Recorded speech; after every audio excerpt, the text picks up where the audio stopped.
we'll meet somewhere in between. We're going to hop over to the world of unabated as well, see what the best bets are according to market-based data. Hop back, stochastic, we're on a DFS sim. In this video, guys, all the must plays for this elimination do-or-die game, Minnesota OKC. Let's get into it here. I am starting a little bit early ahead of the scheduled time because I'm just sitting around. I feel like I could get this out of the way before I have to prepare for some MLB stuff coming up here. So let's get into it. Let's look at my projections. And today we do have OKC favored to be the one eliminating Minnesota. Minnesota 106.3 implied points. OKC 114.8 implied points as of right before the show. So it does seem like market's expecting OKC to end this one at home here in Game 5.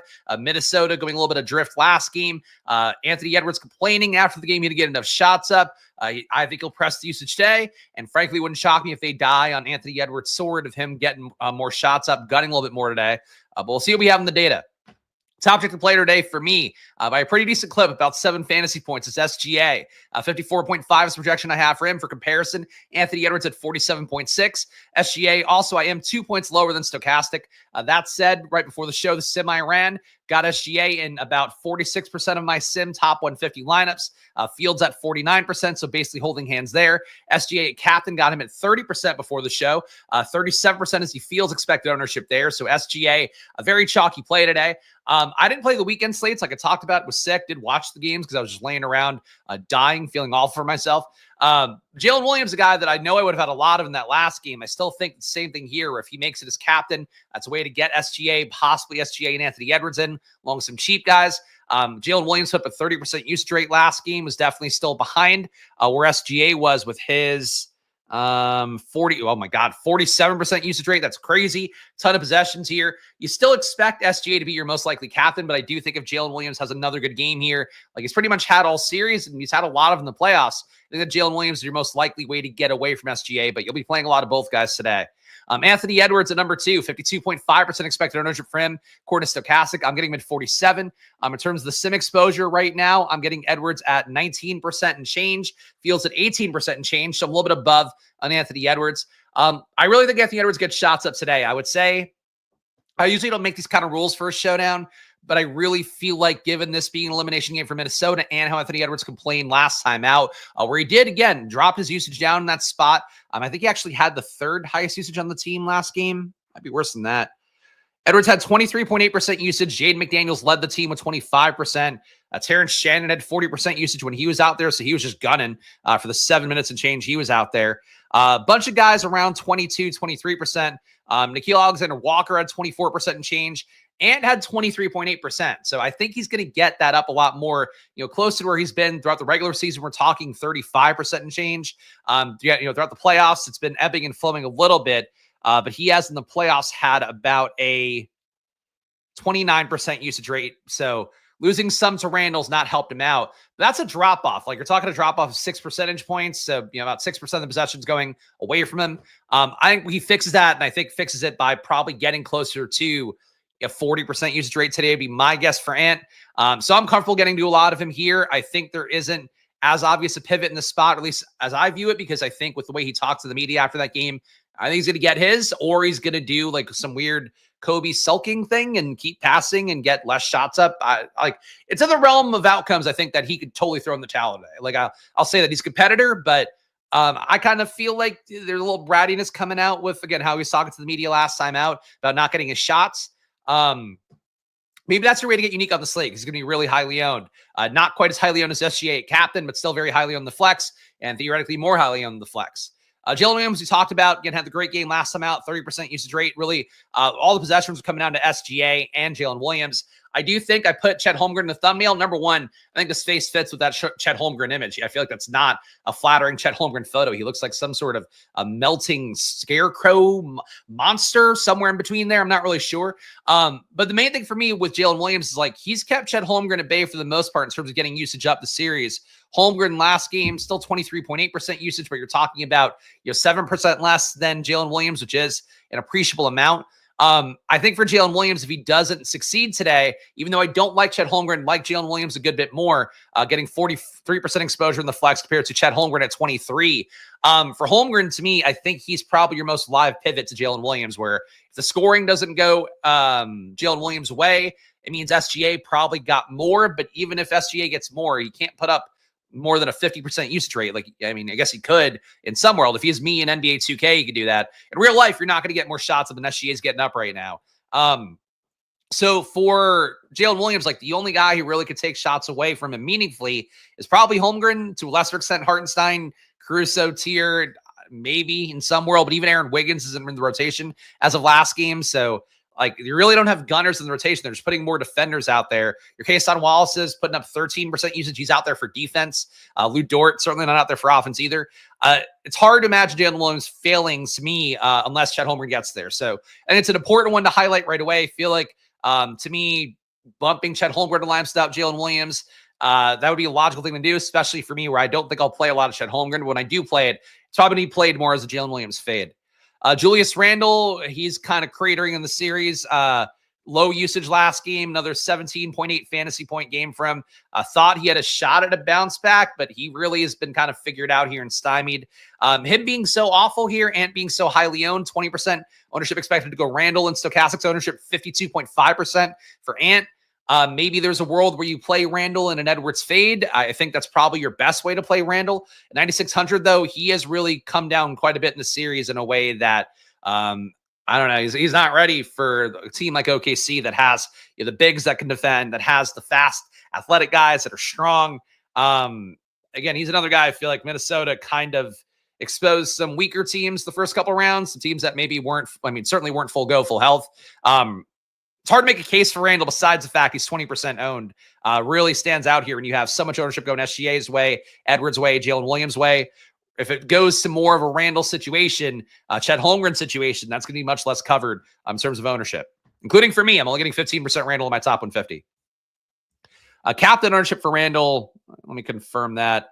Actually, I should talk about the captain for Jaylen Williams as well. It's hard sometimes with the two screens, so I apologize if I'm not covering captain stuff well enough in terms of my exposures I got before the show. So Jaylen Williams, I got 19% fields at 15, so above on him. Holmgren got 3% fields at 7, so I am low on him. Going to fade him in pretty much every aspect. Randle, did I not get a share of Randle at captain at all? Yeah, I didn't get any Randle at captain at all. So I'm really fading Randle today. If you want to fade me, you're also going to be fading Stochastic data, it looks like, as well. Play Randle. Really, just Randle's low owned. He's been dog shit, but you can have that one random outlier day, especially in an elimination game. Again, if Anthony Edwards, something goes weird with him, he doesn't get more shots up because he's being diva about it.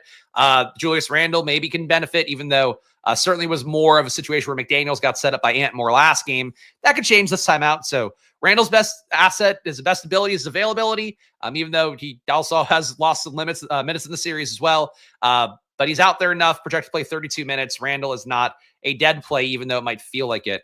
And Randle didn't even close last game, so I certainly get why there's some leeriness for Randle. But when everybody hates a player, sometimes that's what wins Showdown. That's a stupid way that it goes, unfortunately.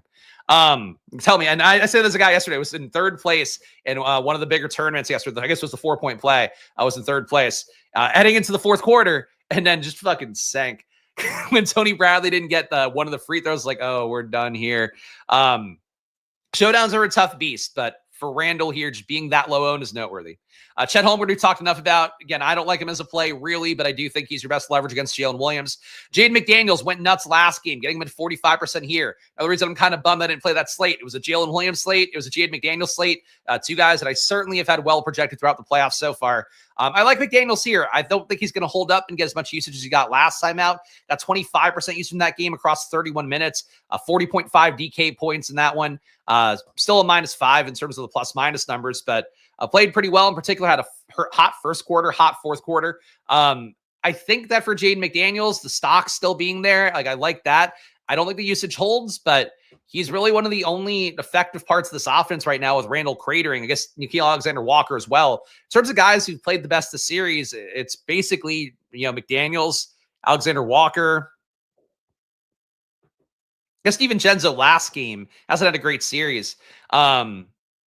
I think that McDaniels, to me, I don't see why he would get less minutes here or anything like that. But I do think the usage is going to be flowing away. But that said, getting him almost 2x the field for myself right now in the flex at captain for McDaniels. I got him also at 7% fields at 2. So McDaniels, a player I'm taking the shot on here, kind of feels though like buying after you have the stock hit an all-time high. Naz Reed, 20% for me, 12.5% for the field right now is the exposure for the flex. A captain for Naz Reed getting 1%, Fields getting half a percentage, so not anything of note there. Naz Reed last game played as usual, some minutes with Gobert. Yeah, played some here. For the most part, though, was the direct backup. For Naz Reed, 23 minutes, not a bad play. Gobert 32. Yeah, Naz Reed, look, he was great versus OKC in the regular season. I think a couple of those games were Gobert out, but he had I think it had like a triple-double in one game versus OKC. It's been weird to not see that rear its head at all in the series. So to me, I think he feels like a shittier version of Mitchell Robinson yesterday at this price tag where minutes are not guaranteed. They're not as in love with playing him as the Knicks are playing Mitchell Robinson currently. But I think he's a good play at this range. So getting him at 20%, Fields 12.5. That's enough to stand. Hartenstein coming up a lot for me here. 43%, Fields at 9.5%. Hartenstein, the big issue is that they really don't have to play him minutes. In fact, last time out with 15.5 minutes, they really didn't play him. That's it. There was foul trouble. I think he got his third. Yeah, his third in that stint. No, that was just a second. That was a third foul. Okay, so they just actively kind of didn't play him. I mean, you can pull a guy sometimes to 2 fouls just to be preventative. Then he doesn't start the second half either. Comes in for Holmgren pretty fast. Then doesn't touch the court again. I mean, look, Hartenstein got pulled. It might cause him to come out more aggressively today and then earn himself minutes on the court. I don't love having this big of a stand and a guy that just got his minutes jerked around pretty profoundly. Getting 21 minutes is the projection right now from Stochastic. His minutes could crater, fall out entirely. It also, I guess they could go up a little bit more, but they didn't play Jaylen Williams. They went small, so it's not like it was Hartenstein's own play. It's more his play not being good enough and the fit not being good enough. And the fact, too, that they seem to love playing Kayson Wallace, I don't think helps him out. They played some Dort and Kayson, though. Dort, in the fourth quarter, he was done as well. Yeah, Thunder just really tinkered. I mean, I'll pull up the popcorn machine again. They tinkered really hard in the second half. Like, you can see kind of choppy rotations here, trying some different stuff. Yeah, Hartenstein getting sat the entire time. Dort getting yanked early. His might have been foul trouble. Now, this is the third foul, so semi-foul trouble, I guess. Seems like they just wanted to keep their flexibility with the early pull of Hartenstein here, pulling Dort with 3 fouls here. I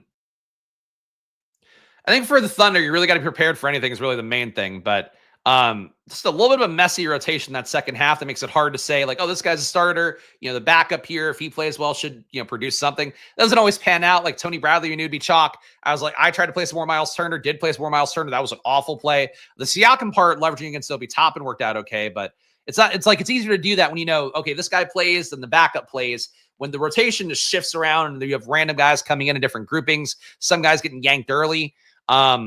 Little bit harder to have a lean, I think, in that same way. Shout out all the guys hanging on the chat, by the way. I know I started early here. It's appreciate all you guys who do tune in a little bit earlier than things. Definitely feels too pricey for Naz. Like him as a real life player and the slate. Okay.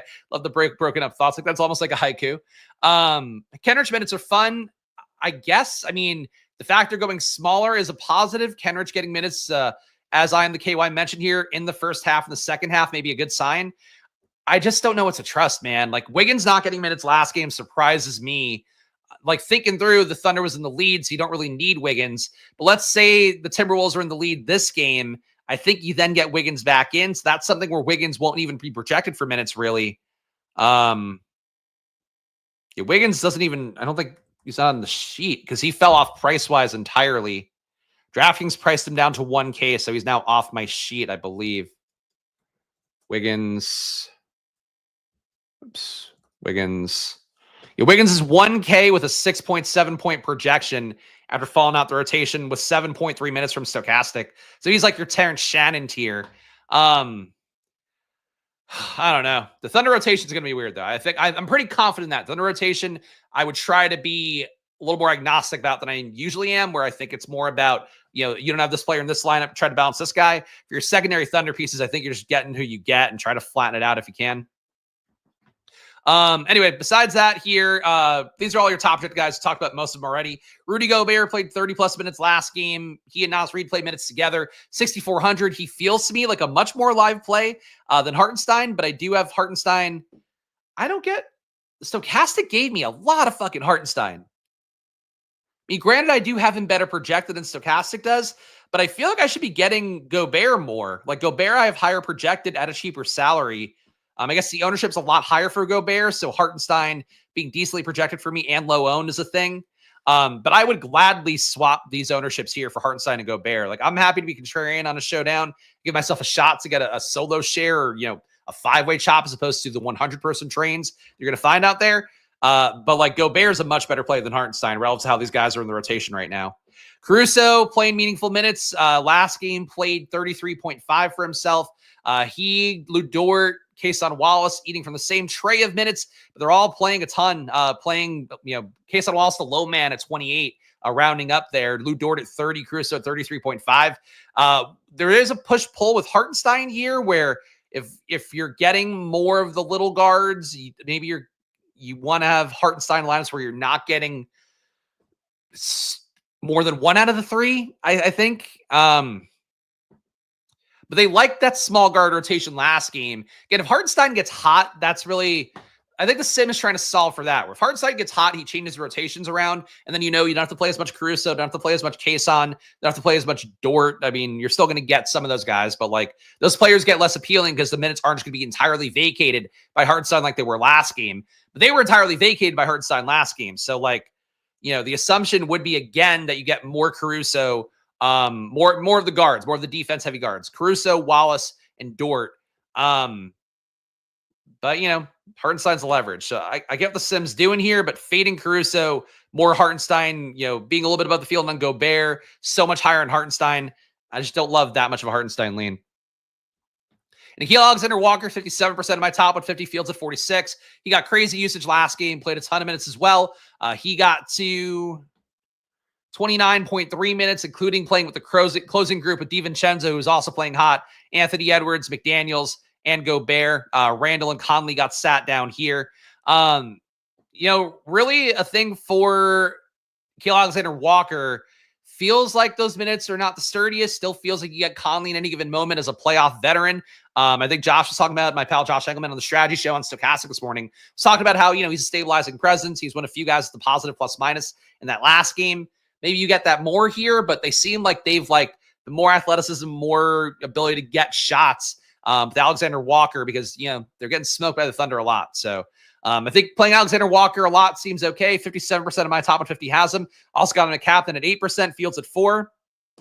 Currently have a very pro Alexander Walker stand that makes me uncomfortable because he's definitely part of a fragile minutes group.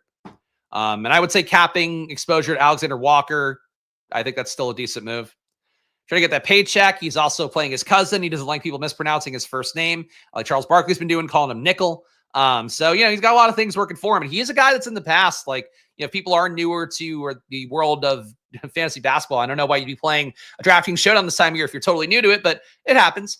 If you're newer to that world, it is something where he was in the past, Nickeil Alexander-Walker, really high usage guy. When he was on the Pelicans in particular, would get a ton of shots up. Then as part of guys playing the NBA longer, to actually have a career, you have to learn skills that help you fit in a team because the high usage guys are your star players and he wasn't a star player. He became more of a defensive minded guy and he's done that really well for Minnesota, I think, kind of limiting the mistakes, being functional enough as a backup, being a quality 6, more like a 7th, 8th man kind of guy.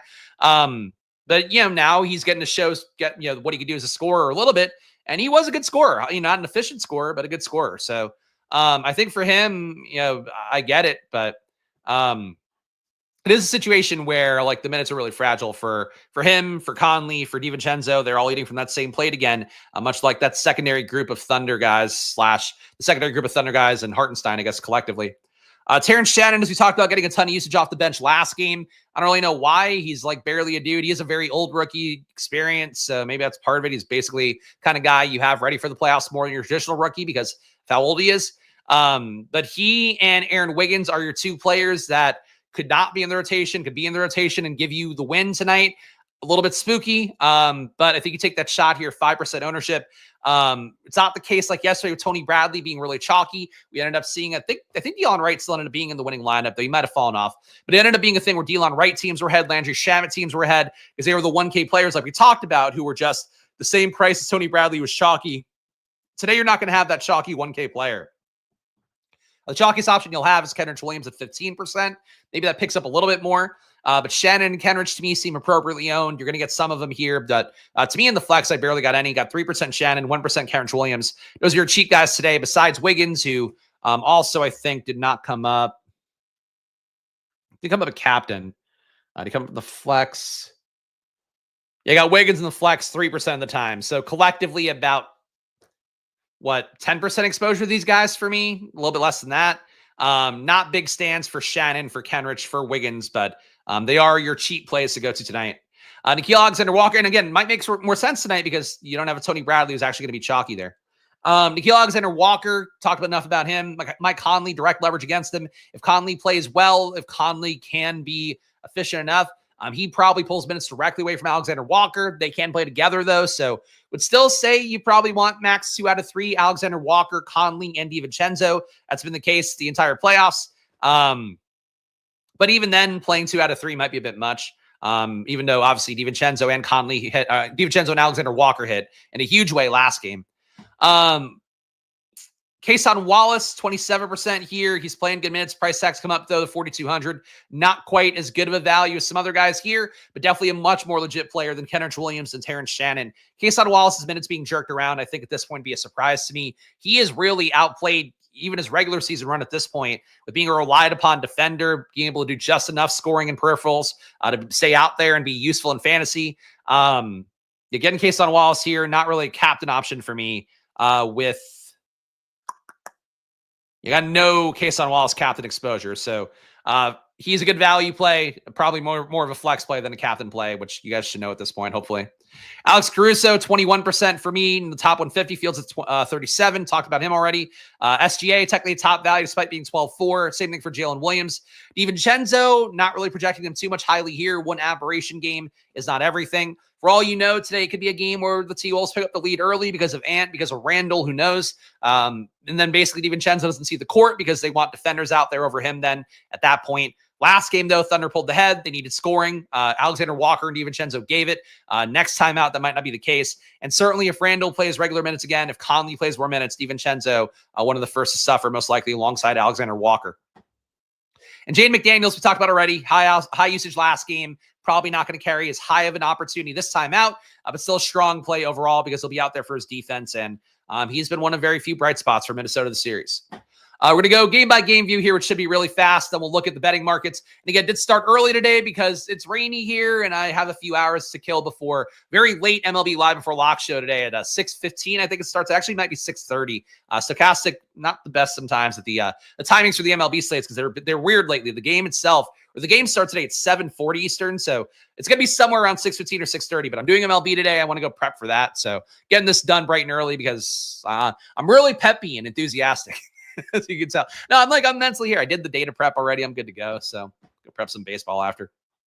Shout out guys like Braden, all you guys hanging out in chat. Appreciate you guys watching live. Again, if you get value of this video, or if you're just a regular as well, please make sure to hit that subscribe button, hit the like button. It all goes a long way from here. Just one dude always making sure to show you my gambling here every day. Of course, made the promise here in the beginning of the regular season I would see through the season, including the NBA Finals. So still going to be here doing showdown videos whenever it is a weekday. And maybe if I'm feeling frisky during the finals, during the weekends, but just comes down to family obligations and stuff like that. But show some love if you can. Subscribe, hit the like button, leave a comment. Check out the sponsors too, Stochastic, who graciously allows me to show you my data here on stream every day. 15% off, link down below for all of their data, all their Sims products, no matter what sport NBA you can get in for this final month. You also go weekly packages too if you want to do that. MLB, same thing. PGA, MMA, NASCAR, whatever sports are going on out there. I think besides WNBA, they have Sims and data products for it. So check it out for yourself. And Unabated, we'll see in a moment as well. 20% off, link down below for their quality betting tools and data. And join that Discord. $5 to join to support the channel directly. The more of you have joined, if everybody watched these videos joined,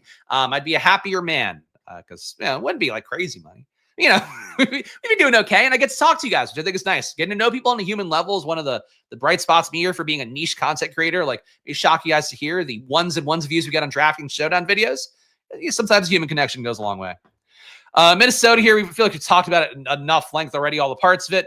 Leonard Miller getting projected for 1 minute. Luka Garza getting projected for 1 minute for reasons barely clear. Terrence Shannon, though, is in the rotation, so he's a guy you can actually play today. But really, that's your only super specious value here. Watch out for the trio, the Bermuda Triangle here in this game. The same situation we talked about all playoffs long, where you have guys competing for the same group of minutes.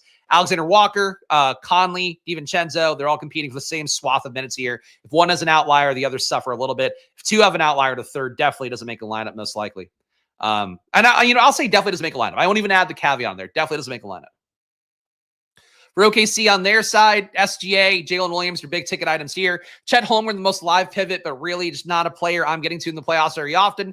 That said, he can win you a slate. He's 37% owned in the flex. He'll also be decently owned a captain. So for Chet Holmgren today, not a priority for me, but you could certainly get there. I think he's a very logical game theory play to fade Jaylen Williams going nuts last game. For Hartenstein, we talked about the minutes being a huge risk here. He barely played in that second half. They can go small guards again. They also can go big if they want. And if Hartenstein plays well, he'll earn himself on minutes on the court. But watching out in your exposure here, I think is a key thing. Being 4x the field on this feels a little bit too aggressive for me. I'll have him. Honestly, I might have him 40% when things lock, just because it might be the easiest path there to get lineups that I like. But he's expensive. I don't know. I should be playing more Gobert. You should probably play more Gobert as well at his price tag. Isaiah Joe, what did he even do last game? Isaiah Joe played 8 minutes. Okay, so he didn't get squeezed from the rotation entirely. Didn't play well enough. Again, he'll play more in a game where the Thunder need offense. They didn't really need the offense. Or he gets hot, obviously, which has only happened once in the playoffs so far. Jaylen Williams is excised from rotation. Kendrick Williams is in it. Hard to imagine Jaylen Williams getting back in when they barely wanted to play Hartenstein last game. But it can happen theoretically at 2K. He is at a weird price tag that nobody else on the slate really is. But Kendrick Williams here at 1,200, going to be the only own guy at 1,500. Aaron Wiggins did not make the sheet because of the way that my data works out. He's basically just the 13th man and how the pricing works. These other 1K guys. But he'd project similarly well for Kendrick Williams, or as Kendrick Williams to me. I would actually get Aaron Wiggins a little bit more. But Wiggins is out of the rotation last game. So again, if the Thunder are comfortably in the lead, if you have builds that have more Thunder, dominant, maybe a 5-1 Thunder build, 4-2 Thunder, you maybe don't want Aaron Wiggins in there because he likely then would either mean that the Thunder blew him out and Aaron Wiggins is a part of that. But most likely Aaron Wiggins is not going to play when they're just trying to keep a lead. So something to keep in mind here. There are different looks that the Thunder are giving. Really any team's going to give. But Thunder, it's they're not playing Aaron Wiggins right now because he's not giving defense. He's only a scoring guy. And they did play more of the defenders because, Minnesota had their guards out that are trying to get more shots up. It's a really direct push-pull dynamic here, even though that means you kind of have to cover. It feels like covering the moon with how the rotations can go. But that's showdown living for you. Appreciate Ray here. Thanks for all the content. Thanks for watching. I appreciate that. Finally, no dumb meetings. Keep me for watching live. Appreciate that, CM. Thanks for all the kind words. And really, just shouts to all you guys who are watching me this point of the year. I've actually picked up some viewers on the home stretch because I'm probably the only person or one of very few people doing showdown content in the regular. So do appreciate all you guys who have come by here, especially if you're a new name. And make sure you are hitting the like button, subscribe. Again, no matter what I'm doing here gambling-wise, I'm going to try to show my work throughout the entire year. So when NBA ends, you'll probably see more MLB from me on here, especially because I think I'll probably do it in less stochastic shows then. But you'll get stuff from me year round on here. NFL season, maybe not so much because I'm going to probably keep that on the other channel. But NBA is going to come back faster than we realize. NBA best ball I'm probably going to have on this channel too because I want to do that more next year. But let's send this out here. Unabated, we're going to go to next. Our market-based data and Unabated. And of course, Unabated's been a great partner all year long. Now just an affiliate thing with me on there. So go check them out. 20% off. Link down below. Use the promo code SPLASH if you want to save that money on there. But really with Unabated, get a couple of key things there. Number one, you can get their conditional projections, which are premium projections made by industry vet Justin Fan and their crew over there of a lot of smart data guys. That's a real edge over the field because you have premium data that's made for professional bettors betting tens of thousands of dollars in a given night on the high end of some of the Unabated users. But also, it's a nice thing because market-based things, you can see right now, not a big edge right now. Their market-based tools are great. They generate a probability, or rather a projection and a probability based upon what the markets have for a projection. And then you send that out off of the available numbers for each sportsbook. It's a nice product. It's a little bit less of an edge overall in the industry right now because sportsbooks are now using these products to tighten their things up.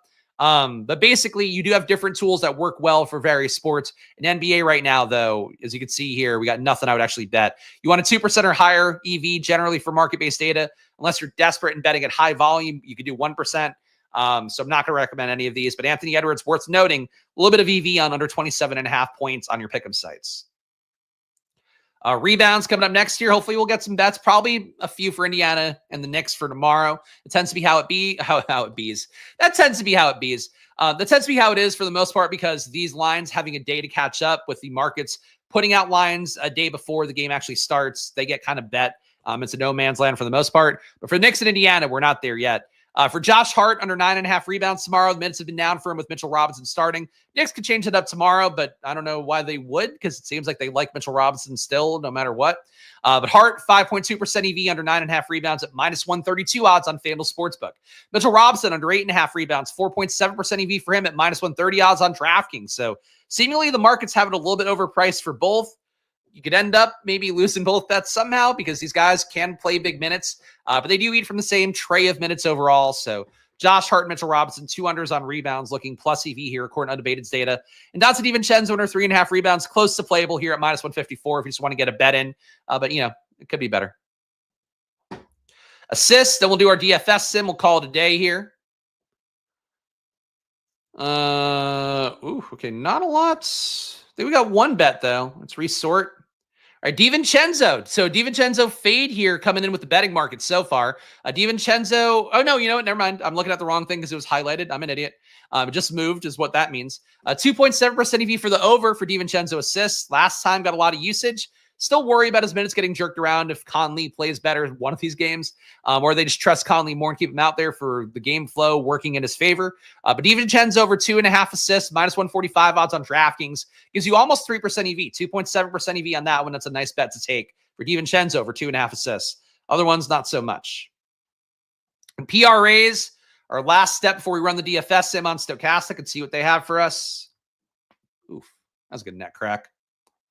Isaiah Joe. I wonder if I have like a lawsuit against high school football because my neck cracks only because I played high school football. Never cracked when I was a kid. Played football, it started to crack. And now it's like a thing I have to do or else my neck like starts to tighten up. So it's not even an injury too. Just like, oh, cool. That's something you just have to live with forever, huh?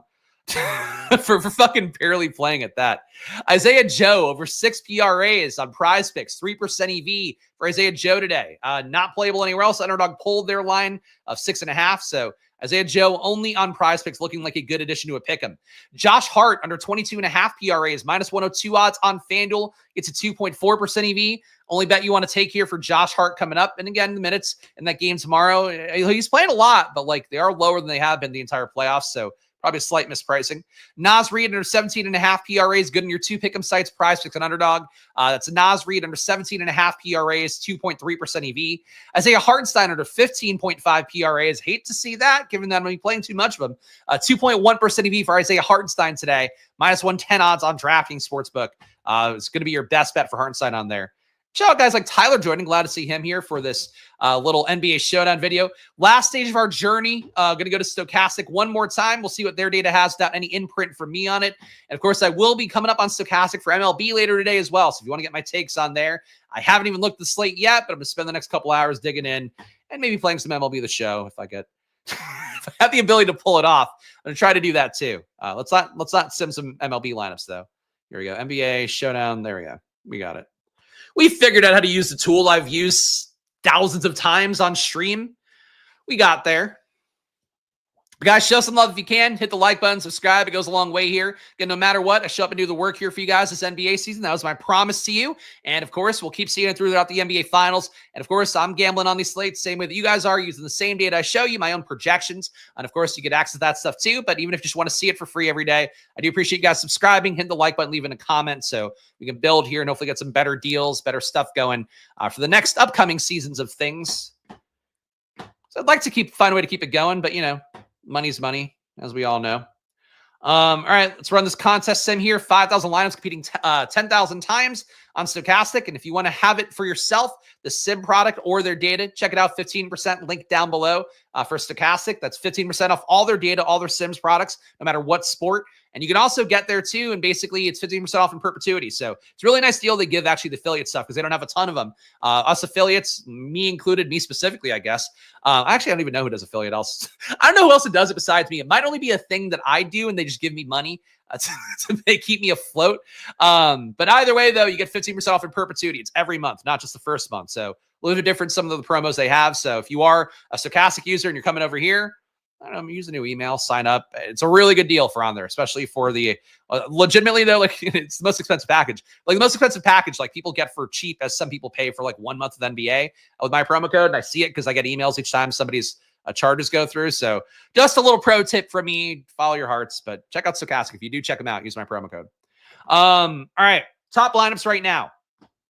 Anthony Edwards, your number one ROI lineup at captain. Alex Caruso, Dante DiVincenzo, Naz Reed, Nickeil Alexander-Walker, SGA. So leaving 300 on the table here, and you're not really fading anybody of note. You're definitely, not playing key rotational guys. You're fading Jaylen Williams, which might be hard for the field to do today. So I think that's your key uniqueness lever, along to $300 being left on the table. But I could see it. I get it with that lineup. Maybe a little bit of a weird build for DiVincenzo, Alexander-Walker, Naz Reed to make it. Like you're going to get more of the defensive guard minutes with Caruso in that, but I don't know that you need to have Naz Reed here for DiVincenzo, Alexander-Walker, Edwards captain. Like Edwards captain, I think is more of a build where we got more OKC scorers in it because Edwards just lit it up from the beginning. Thunder couldn't just do the defensive. Let's shut him down with Caruso, with Cason Wallace, that kind of approach. That's just my guess though, based on the game flow. Number 2 lineup here. We'll focus on the lineups instead of my takes. SGA, Alex Caruso, Anthony Edwards, Cason Wallace, Chet Holmgren, Isaiah Joe. So again, fading Jaylen Williams, getting Chet Holmgren. I think that's a way to play it tonight. You are getting the defenders in here with Anthony Edwards. So we're not saying DiVincenzo, Alexander-Walker did enough. That maybe means the defenders don't get as many minutes in Alex Caruso and Cason Wallace. So I think a little bit of an internal logic flaw there, but it doesn't really matter, I think, for how Sim works. Number 3, Isaiah Hartenstein at captain. So not only him hitting, but him hitting in a major way. He's only projected to be 10% owned the flex. So at captain, he's projected to be owned 0.4%. If he were to hit a captain, he'd probably win you all the money straight up, even at a $50K salary lineup with all the stars. So I get the logic here. Hartenstein, Edwards, Jaylen Williams, Mike Conley, Nickeil Alexander-Walker, SGA in this one. So you're getting all the stars in here. Edwards, Jaylen, Alexander-Walker, Alexander-Walker. SGA, not Alexander-Walker. And you're taking 2 of the point guards. Again, so you're not doing more than 2 out of the 3 of Conley, Alexander-Walker, and DiVincenzo. So a lot of things that make sense to me. Hartenstein hitting enough to be captain, though, is a little bit of a stretch, I think. He would have to be like the expensive version of Miles McBride a couple weeks ago in that Knicks series. Number 4, Anthony Edwards at captain, Alex Caruso, Chet Holmgren, DiVincenzo, Jaylen Williams, Lou Dort. So kind of just a hodgepodge of guys, fading SGA in this lineup. Playing Jaylen Williams and Chet when you fade SGA, that seems logical for me. Because basically if SGA doesn't score enough to make it even in the flex, that means those guys must have had outlier days that ate from his production overall. Same thing for bench guys, maybe. I like that lineup. It's a creative lineup, but seemingly dupey with one dupe here on Stochastic. One dupe in a showdown on Stochastic's data might mean like fucking 50 dupes. Number 5 here, Anthony Edwards, Chet Holmgren, Kenrich Williams, Naz Reed, Nickeil Alexander-Walker, SGA. So you're taking the cheap Kenrich Williams here, taking Naz Reed as well, fading Jaylen Williams for Chet Holmgren. That all checks out. I don't think you're doing anything too heroic here. That's a logical lineup. Top player ROIs, according to Stochastic. Number 1 is Mike Conley in the flex, -6% ROI. Negative number doesn't matter because we were concerned about with the sim, the directional accuracy of things overall across the entire set. Number 2, Anthony Edwards at captain, your second highest ROI guy.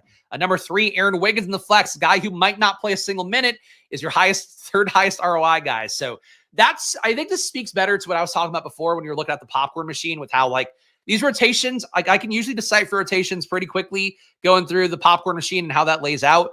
It's not clean. It's just kind of grabbing at guys, I think, for them to see what's going to work. When the Thunder go on a run, they keep the guys in. When the T-Wolves go on a run, Thunder's jerking guys around and try to get different looks for like the lineups, not just actual looks on the court.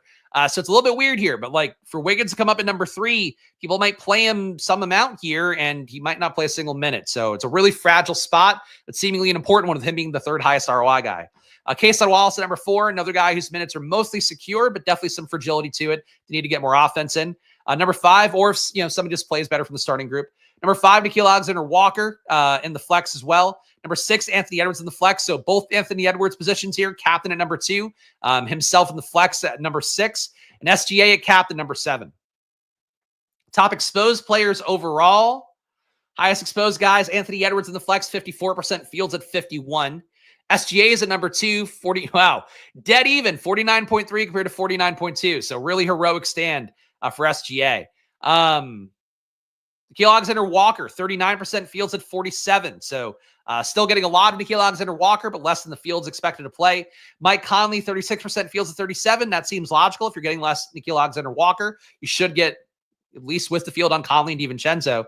You're getting more more DiVincenzo than the field, 35% fields at 28. This is the thing I talk about a lot. They just flattened him out. 39% of Alexander Walker, 36 of Conley, 35 of DiVincenzo. That's what you do in fragile spots for a showdown. So I think it's a really insightful thing here that I try to mention every video, but like they're basically the same player. Like 2 out of these 3 guys have a shot to hit. More likely, 1 out of the 3 will make a winning lineup. So I wouldn't say you got to force him in, but if you're building a 20 max, it wouldn't be crazy to say have at least one of Alexander Walker, Conley, DiVincenzo, because one of them will hit, I think, at their salaries, and like you'll need that price. I think it's very likely you'll need that price no matter what, but who knows? Kason Wallace, 34% fields at 28, so decent stand in favor of him. And SGA, a captain here, you're one of your highest exposed guys, but you are going to fade him at captain. You're playing Stochastic's top 150 lineups. Let's see. Highest leverage guys overall, and then we'll dig into the individual position ownership. Edwards, 13% more in the field at captain. Hartenstein, 9% more in the flex. Wiggins, 8% more in the flex. And you'll note here for Hartenstein, the sim gave me a 40% plus stand. Only 18% here for Stochastic. So that's reasonable. 2x the field for Hartenstein, much safer than 4x the field, which is like really big stand for a guy who might get jerked around again like he did last game. Same thing for Wiggins here, 8% more in the field. Field's barely playing him at 6. You're getting him at 14. Julius Randle, 8% more in the field. He's been so bad. Playing the upside here when nobody's going to play him makes sense. Naz Reed, 6% more in the field in the flex. Kason Wallace, 6% more as well. DiVincenzo, 6% more as well. Most negative leverage guys, Jaylen Williams. Wow. Big fade on J-Dub. 18% less in the field for Jaylen Williams. So, yeah, I think I get it. He's going to be really owned. He crushed last game. Really comes down to that. Like, I think he's a great play. But certainly for a sim, stripping away from him a little bit more, I think is a logical thing to do, especially for a Stochastic that does like Chet Holmgren more. I think if you're not playing Jaylen Williams, more Chet Holmgren makes sense. SGA at captain makes sense. I think that's the way to try to play that. Jaylen Williams also being faded at captain, 9% less in the field here. So Stochastic collectively getting 26% less in the field at captain in the flex. That is a really, really noteworthy fade at Jaylen Williams, which does not feel great. Alexander Walker, 9% less in the field in the flex. McDaniels, 7% less in the flex. SGA, 5% less at captain. Caruso, 5% less in the flex. Terrence Shannon, 5% less in the flex, and you're barely playing Shannon. Only 1% there. I think noteworthy at captain. Captain, you're getting a ton of Anthony Edwards, 31% field to 17. I think we saw that number already. Jaylen Williams, big fade. Holmgren, big fade. So basically, 2/3 of the lineups here have SGA or Anthony Edwards at captain. So not a surprise. Those are your highest projected guys by a pretty good margin. But to fade Williams, honestly, for them to be low on Williams and Holmgren here, that's a pretty big stand in favor of just play the chalk captain for the Stochastic sim today, which means the field will be playing a lot of chalk captain as well. Shout out Ray here. Thank you for the $10 super chat. I appreciate the kind words as well. Another great show. Random prop question. Assuming OKC makes it to the finals, is Jaylen Williams a plus 3,500 to win finals MVP too ambitious? Thinking Jaylen Brown from last year. Thanks. SGA's usage is too high, I think, for that to work out that way. I think it's logical, but there's really not for SGA. I mean, he's a tremendous true shooter. He gets a ton of usage. Like Jason Tatum has flaws as a player, recedes in the background sometimes, and he and Jaylen Brown have like very similar usage rates and patterns. SGA is normally, I mean, and like I talked about it last game earlier in the video. Jaylen Williams had a really nice usage number last game at 30% usage. SGA had 47%, which would be one of the highest usage marks of any player that's been in the playoffs this entire run. So they're not really playing the same game. If the Thunder win, I think it's like 99% likely to be SGA winning, but you know, plus EV bets, like if you're taking both, you're going to probably win money, I would think, if you take both bets. So if you like the Thunder that much, I would do that. But yeah, I appreciate the contrarian thought. For betting, sometimes a contrarian thought is just paying the books, is unfortunately how that goes. But you know, it's not a bad thought. Anything else to note here for the exposures? I feel like this covers it well enough. Here's your Stochastic flex exposures: Edwards, SGA, Alexander Walker, Conley, DiVincenzo, Wallace, Caruso. That's your top guys in order.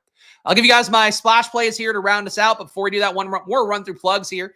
Please subscribe down below with the like button, leave a comment. You guys know the deal here. Just one dude showing you my work as best I can. I create my own projections here. For MLB, I use everybody else's data. I compile it together in one way that I can view things and have intelligent takes about stuff. NFL, I do the same thing there. It's all work here, and I do the best I can to give you whatever insights I have. And whether you want to play with me, fade me, do whatever you can. Hopefully the thought process here gets you going for whatever you're working on today. Check out our sponsors, really our partners, I would say, because they're not paying me directly. So that'd be a sponsor. Pay me directly. Unabated, pay me directly. Unabated, 20% off, link down below. Stochastic, 15% off, link down below. All the data, all the Sims products, please do that. Check out the Discord as well. $5 to join if you want to support the show here. Appreciate guys like Ray dropping that question. If you want more questions like that, hop into the Discord. Always happy to answer things on there from our members, especially because I know it's all about the quest to get better at the stuff. It is for me as well, even as somebody that's made a good amount of money here is able to buy, this house with the money, or at least, put down the deposit and all that. Really for me, I think it's a thing here where DFS, there's really not bad questions, even though sometimes it could feel like it. And betting as well, same thing. So do appreciate guys who come in the Discord and try to get better at stuff like I am every day. Gamble responsibly, guys. It's always money time here. And my splash plays for the day before we do that, before we fully exit, I got to say, I think it's Alexander Walker still. We've talked enough about the Bermuda Triangle of players with Alexander Walker, Conley, DiVincenzo, max 2 out of 3 there, ideally 1 out of 3 of that group. But I think playing those guys, it still makes sense. I do have the most exposure to Alexander Walker out of that group right now. Besides him, look, I'm with the field flex-wise. SGA and Anthony Edwards got more captain of Anthony Edwards. But I think my final numbers would probably look like stochastics there because I think like 25% of both the captain feels about right to me. Jaden McDaniels, I am above the field on. Feels point chasey, but he's just been that dude all playoffs long. He's out there a bunch. I guess Hartenstein to close out the group. I want to get more like 33% Gobert, 25% Hartenstein, maybe 33% Hartenstein, but like nobody's going to play him. He got jerked around the rotation last game. He still will start most likely. And then again, if he actually plays well, he'll stay out there. You just can't play well. So that's tough part for a basketball player, but if he does play well, he'll win the money. So that's how that goes. Anything else to note here? And I will say Julius Randle, interesting contrarian play. Chet Holmgren, I think a leverage play, but he'll be owned enough. Those are just the game theory thoughts that pop to mind too, even though they're not technically splash plays. But hope that adds some value, guys. Again, hit that like button, subscribe, gamble responsibly. Again, even I did this shit out of order. Gamble responsibly, even though it's always money time here. I'll be back at what time? I'll be back at 6:15 or 6:30 on Stochastic today for MLB Live Before Lock. So we go fine-tune some MLB takes for that later on. I'll see you guys there. Hopefully, if not, enjoy your days. Good luck and go make some money because this might be your last Thunder or regular playoff game here before we get to the NBA Finals. So who knows? See you guys later. Enjoy your days. Bye-bye.